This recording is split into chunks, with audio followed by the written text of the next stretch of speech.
നമസ്കാരം. എന്തരാണല്ലേ? ചാപ്റ്റർ 259 തുടങ്ങുന്നത് ഒരു ഫ്ലാഷ് ബാക്കിൽ നിന്നാണ്. ഇവിടെ കാമോയും ജോസോയും യൂജിയെ ബ്ലഡ് കൺവേർഷൻ പഠിപ്പിക്കുകയാണ്. യൂജി യൂട്ടയുടെയും കുസക്കാവയുടെയും കൂടെ സ്വാപ്പ് ട്രെയിനിങ്ങും ചെയ്യുന്ന കാരണം അവൻ ബ്ലഡ് മാനിപ്പുലേഷൻ സാധാരണ രീതിയിൽ തന്നെ പഠിക്കണം. കാരണം ഒരാൾക്ക് 2 തവണ ഒരു മാസത്തിൽ സോൾ സ്വാപ്പ് ചെയ്യാൻ പറ്റത്തുള്ളൂ. ജോസോ ബ്ലഡ് കൺവേർഷനെ പറ്റി പറഞ്ഞു കൊടുക്കാൻ നോക്കും, പക്ഷേ അവന് പറഞ്ഞു കൊടുക്കാൻ അറിയത്തില്ല. ജോസോ ഒരു ഡെഡ് പെയിൻറ്റിംഗ് മൂവുമായ കാരണം അവന് നാച്ചുറലി ബ്ലഡ് മാനിപ്പുലേഷൻ അറിയാം. അപ്പോൾ തന്നെ കാമോ എന്ന് പറയും, നീ ചൂടുവെള്ളത്തിൽ ബാത്ത് എടുക്കുന്നതായിട്ട് ചിന്തിക്കുക. അപ്പോൾ വെള്ളത്തിൻ്റെ ചൂട് ബോഡിയെ മൊത്തം കവർ ചെയ്യും. അതേപോലെ തന്നെ നിൻ്റെ ബോഡിയുടെ ഔട്ട്ലൈൻ അനുസരിച്ച് ബ്ലഡ് വെസൽസ് എക്സ്പാൻഡ് ചെയ്യുക. ഇതാണ് ബ്ലഡ് മാനിപ്പുലേഷൻ്റെ ബേസിക് ഫണ്ടമെൻ്റൽസ്. ഈ കൺവേർഷൻ ടെക്നിക്കിൽ ബ്ലഡിനെ കംപ്രസ് ചെയ്യുവാണ്. അത് കാരണം സ്പോഞ്ചോ പേപ്പറോ അങ്ങനെ ചുളുക്കാൻ പറ്റിയ എന്ത് സാധനം വേണമെങ്കിലും ഉപയോഗിക്കാം. ഇതിൻ്റെ ഒരു ഫീലിംഗ് മനസ്സിലാകാൻ വേണ്ടി. ഇത് കേട്ടിട്ട് യൂജി ജോസോയോട് പറയും, ഇങ്ങനെ വേണം ഒരാളെ പഠിപ്പിക്കാൻ.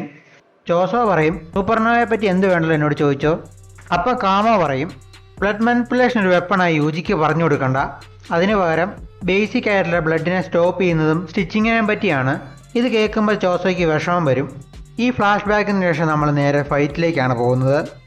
കഴിഞ്ഞ ചാപ്റ്ററിൻ്റെ അവസാനം നമ്മൾ കണ്ടതാണ് സുക്കണ അവൻ്റെ ഫയർ ആരോ സമൺ ചെയ്യുന്നത്. ഇവിടെ നമുക്ക് അവൻ്റെ ടെക്നിക്കിനെ പറ്റി ഫുൾ എക്സ്പ്ലനേഷൻ തന്നിട്ടുണ്ട്. റിയോമൻ സുഗണയ്ക്ക് അവൻ്റെ ഫെർണസിൻ്റെ ഡോറ് തുറക്കണമെങ്കിൽ ആദ്യം ക്ലീവൻ ഡിസ്മാൻഡിൽ ഉപയോഗിച്ചതിന് ശേഷമേ പറ്റത്തുള്ളൂ. ഈ അറ്റാക്കിന് വലിയൊരു ഫയർ പവർ ഉണ്ട്. അതിൻ്റെ ഉദാഹരണം നമ്മൾ ജോഗോ ആയിട്ടുള്ള ഫൈറ്റിൽ കണ്ടതാണ്. ജോഗോ ഒരു വോൾക്കാനോ കേഴ്സ് ആണെങ്കിൽ പോലും ഈ അറ്റാക്ക് കൊണ്ട് സിമ്പിളായിട്ട് അവനെ സുഗണ നശിപ്പിച്ച് കളഞ്ഞാണ്. ഇതിന് ഇത്രയും പവർ ഉണ്ടെങ്കിലും ഫെർണസിൻ്റെ അകത്ത് ഈ തീക്ക് സ്പീഡും റേഞ്ചും കുറവാണ്. ഇതിനൊരു ഭേദഗതി വരാൻ വേണ്ടി സുഗണ അവൻ്റെ മേലെ തന്നെ ഒരു ബൈൻഡിങ് വാവ് വെച്ചു. അവൻ്റെ ഡൊമൈൻ്റെ വെളിയിൽ മൾട്ടിപ്പിൾ ടാർഗറ്റ്സിനെതിരെ ഫർണസ് ഉപയോഗിക്കാൻ പറ്റത്തില്ല. ഈ ബൈൻഡിങ് വാവ് കാരണം സുഗണയ്ക്ക് അവൻ്റെ ഡൊമൈൻ്റെ റേഞ്ചിലുള്ള സാധനങ്ങളെ നശിപ്പിക്കാൻ മാത്രമല്ല, ഇതിൻ്റെ ഫലമായിട്ടുണ്ടാകുന്ന പാർട്ടിക്കിൾസിന് എക്സ്പ്ലോസീവ് കേഴ്സ്റ്റ് എനർജി കൊടുക്കാൻ പറ്റും. അതിൻ്റെ മണ്ടയിൽ മെലവൽഷൈൻ്റെ ഔട്ട്പുട്ട് കുറയാതിരിക്കാൻ വേണ്ടി സുഗണ അവൻ്റെ ഡൊമൈൻ്റെ ബാരിയറിൻ്റെ ഫങ്ഷനാലിറ്റി മാറ്റും. ജീവനുള്ള വസ്തുക്കൾക്ക് മാത്രമേ ഡൊമൈൻ്റെ അകത്ത് കയറാൻ അനുമതിയുള്ളൂ.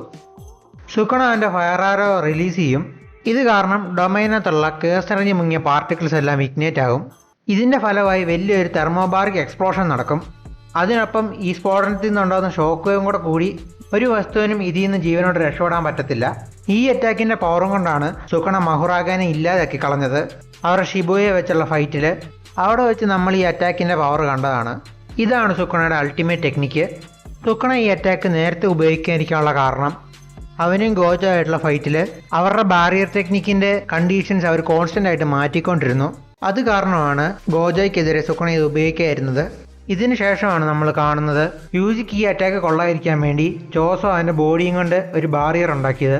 ജോസോ യൂജിയോട് ക്ഷമ ചോദിക്കും. ട്രെയിനിങ്ങിൻ്റെ സമയത്ത് ജോസോയ്ക്ക് യൂജിയെ ഒന്നും പഠിപ്പിച്ചു കൊടുക്കാൻ പറ്റിയില്ല. അടുത്ത പേജ് നമ്മൾ കാണുന്നതാണ് യൂജിയും ജോസോയും ഒരു സ്ഥലത്തിരുന്ന് സംസാരിക്കുന്നത്. നീ എന്നെക്കാളും വേഗത്തിൽ റിവേഴ്സ് കേസ് ടെക്നിക്കിനെ പറ്റി പഠിച്ചു. യൂജി പറയും, അത് ഞാൻ സുഗണയുടെ വെസലായിരുന്ന കാരണമാണ്. അപ്പം ജോസോ പറയും, നീ അങ്ങനെ മോഡസ്റ്റ് ആകണ്ട, നാച്ചുറലി അനിയന്മാരെപ്പോഴും ചേട്ടന്മാരെ സർപ്പാസ് ചെയ്യേണ്ടതാണ്. ജോസോ യൂജിയോട് വീണ്ടും ക്ഷമ ചോദിക്കും അവനെ ഇങ്ങനെ ഒറ്റയ്ക്കാക്കിയിട്ട് പോകുന്നതിന്. അപ്പം തന്നെ യൂജി പറയും, അവൻ്റെ ഏറ്റവും ലോവസ്റ്റ് ആയിരുന്ന സമയത്ത് ജോസോ ആയിരുന്നു അവൻ്റെ കൂടെ ഉണ്ടായിരുന്നത്, അത് തന്നെ ധാരാളമാണ്. ഇതിനുശേഷം ജോസോയുടെ ഒരു ഫ്ലാഷ് ബാക്ക് കാണാൻ പറ്റും. അവരെല്ലാവരും ഡെഡ് പെയിൻറ്റിംഗ് ബൂമായിരുന്ന സമയത്ത് ജോസോ എങ്ങനെയാണ് അവൻ്റെ അനിയന്മാരെ കെയർ ചെയ്തിരുന്നതെന്ന്.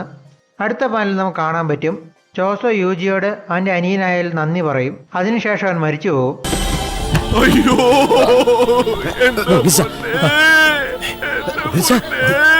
യൂജി ആ ബാറ്റിൽ ഫീൽഡ് അവൻ്റെ കൂട്ടുകാരെല്ലാം തപ്പും. യൂജി അവനെ തന്നെ കണ്ടിരിക്കുന്നത് മെഷീനിലെ ഒരു കോവായിട്ട് തന്നെയാണ്. അത് കാരണം അവൻ സാഹചര്യത്തിനനുസരിച്ച് അവൻ്റെ റോൾ നിറവേറ്റും. പക്ഷേ ഇപ്പോൾ അവനെ തന്നെയുള്ള കോൺഫിഡൻസ് പോയി. ഇങ്ങനെ യൂജി സുഗണനെ നേരിടാൻ നിൽക്കുമ്പോഴാണ് പോക്കകത്തുനിന്ന് ഒരാൾ വരുന്നത്. അത് മറ്റാരുമല്ല, യൂജിയുടെ ബ്രദറായ ടോഡോ. യൂജി എപ്പോഴൊക്കെ അവന് ലോസ്റ്റ് പോയിന്റ് ചെന്നിട്ടുണ്ടോ അപ്പോൾ എല്ലാം അവനെ സഹായിക്കാൻ ടോഡോ വന്നിട്ടുണ്ട്. ഇതിന് ശേഷം നമ്മൾ നേരെ ഒരു ഫ്ലാഷ് ബാക്കിലേക്കാണ് പോകുന്നത്. ഇവിടെ ടോഡോയും മേമയും ഒരു പ്ലാൻ ഇട്ടുകൊണ്ടിരിക്കുകയാണ്. എങ്ങനെയാണ് ഡൊമൈനകത്ത് വിട്ടുപോയവരെ അവൻ്റെ ടെക്നിക്കും മേമയുടെ ക്രോസിനെ ഉപയോഗിച്ചുകൊണ്ട് രക്ഷപ്പെടുത്താമെന്ന്. ടോഡോ പറയും, എനിക്കിപ്പോഴും അവരുടെ ജീവനിൽ ഉറപ്പ് തരാൻ പറ്റത്തില്ല, പക്ഷേ ശ്രമിച്ചു നോക്കാം. മേമ അപ്പം തന്നെ ചോദിക്കും, ഈ സാഹചര്യത്തിൽ നിന്റെ ബുഗിയുടെ റേഞ്ച് കൂട്ടണം, അതിനോടൊപ്പം തന്നെ ഒന്നിക്കുള്ള ആൾക്കാരും ഉണ്ട്. ഇപ്പോഴത്തെ സാഹചര്യത്തിൽ നിന്റെ കൈയും കൊണ്ട് ഇതെല്ലാം ചെയ്യാൻ പറ്റുമോ? ടോഡോ പറയും അവന് ഗ്യാരണ്ടി ഒന്നും തരാൻ പറ്റത്തില്ല, പക്ഷേ അവൻ ഇപ്പോഴും അവൻ്റെ ടെക്നിക്കായ ബുഗിനെ ഫീൽ ചെയ്യാൻ പറ്റുന്നുണ്ട്. ഇതിനൊക്കെ ശേഷം ടോഡോ മേമയോട് പറയും ഇതിനെപ്പറ്റി യൂജിയോട് പറയണ്ട. അതെന്തുകൊണ്ടാണെന്ന് അവൾ ചോദിക്കും. അപ്പോഴാണ് ടോഡോ റെസൊണൻസിനെ പറ്റി പറയുന്നത്. യൂജിയുടെയും സുക്കണയുടെയും സോള് ഒരേ ബോഡിക്കകത്ത് നിന്ന കാരണം അവർ തമ്മിലൊരു കണക്ഷൻ ഉണ്ട്. അത് കാരണം യൂജി അറിയാതെ തന്നെ സുക്കണയ്ക്ക് ഇൻഫർമേഷൻ ലീക്ക് ചെയ്യാൻ സാധ്യതയുണ്ട്. അതുകൊണ്ട് ഈ പ്ലാൻ ആരോടും പറയണ്ട. ഇത് നടക്കുന്നതിന് തൊട്ട് മുമ്പ് ആൾക്കാരോട് പറഞ്ഞാൽ മതി. മേമ ഇത് ആരോടും പറയത്തില്ലെന്ന് ഉറപ്പ് തരും. ഈ സമയത്ത് ടോഡോ യൂട്ടേലോട് ട്രെയിൻ ചെയ്തു അവൻ്റെ ടെക്നിക്ക് ഫൈൻ ട്യൂൺ ചെയ്യാൻ വേണ്ടി. ടോഡോയ്ക്ക് അവൻ്റെ കൂട്ടുകാരുടെ സേഫ്റ്റിയെ പറ്റി അറിയത്തില്ല. അതുമാത്രമല്ല യൂജിയും ചോസോയും ഡൊമൈൻ്റെ നടുക്ക് പെട്ടുപോയത് കാരണം അവരെ ഡൊമൈൻ്റെ അകത്ത് നിന്ന് രക്ഷപ്പെടുത്താൻ പറ്റിയില്ല. അതിനുവേണ്ടി ടോഡോ യൂജിയോട് ക്ഷമ പറയും. പക്ഷേ ബാക്കിയുള്ള ആൾക്കാരെല്ലാം മിക്കവാറും കുഴപ്പമില്ലാതിരിക്കുകയാണ്.